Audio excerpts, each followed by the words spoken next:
Knights in shining armor, jousting for honor, rescuing damsels in distress. Almost everything Hollywood taught you about medieval knights is wrong.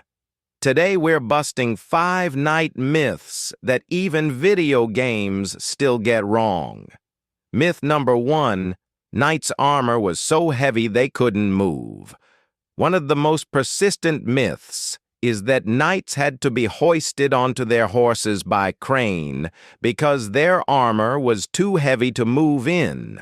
Full-plate armor actually weighed around 40 to 50 pounds, roughly the same as a modern soldier's combat gear. And the weight was distributed evenly across the whole body, not concentrated in one spot. Historical records and modern reenactors have demonstrated knights running, climbing, and even performing acrobatics in full armor. The crane myth likely comes from misreading historical illustrations of injured or elderly knights being assisted onto horses, not a universal requirement. Myth number 2. Knights fought constantly in bloody battles. Pop culture shows knights in near-constant warfare. In reality, most knights spent the vast majority of their lives managing land, collecting taxes from peasants, attending court, and training. Actual large-scale battles were relatively rare events, sometimes years apart. A knight's day-to-day identity was closer to a land-owning nobleman with military obligations than a full-time warrior. Even during active campaigns, sieges which involved waiting, not fighting, made up far more time than actual combat. Myth number 3. Chivalry meant knights were kind and fair to everyone.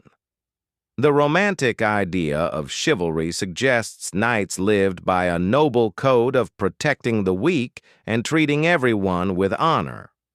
In practice, the medieval code of chivalry applied almost exclusively to how knights treated other nobles, particularly other knights they might capture and ransom for profit. Treatment of peasants, commoners, and enemies outside the noble class was frequently brutal and entirely outside the bounds of chivalric protection.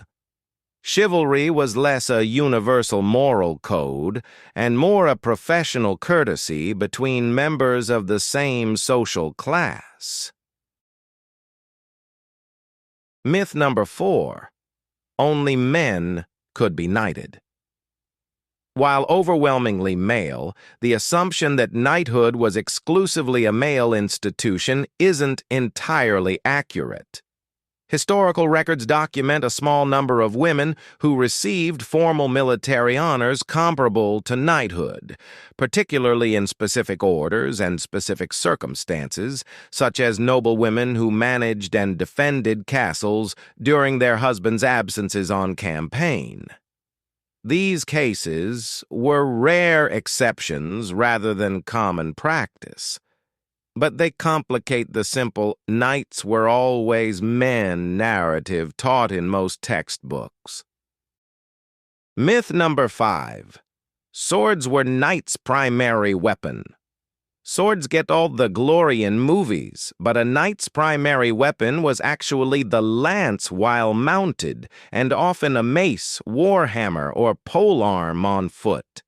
Swords were expensive to produce and maintain, and functioned more as a secondary or backup weapon and, notably, a status symbol reflecting the knight's rank rather than the main tool of battle. Blunt weapons like maces were often more effective against plate armor than a bladed sword, which struggled to cut through metal regardless of how sharp it was. The medieval knight of the movies barely resembles the real thing. If you want more myths busted, subscribe. New video every week.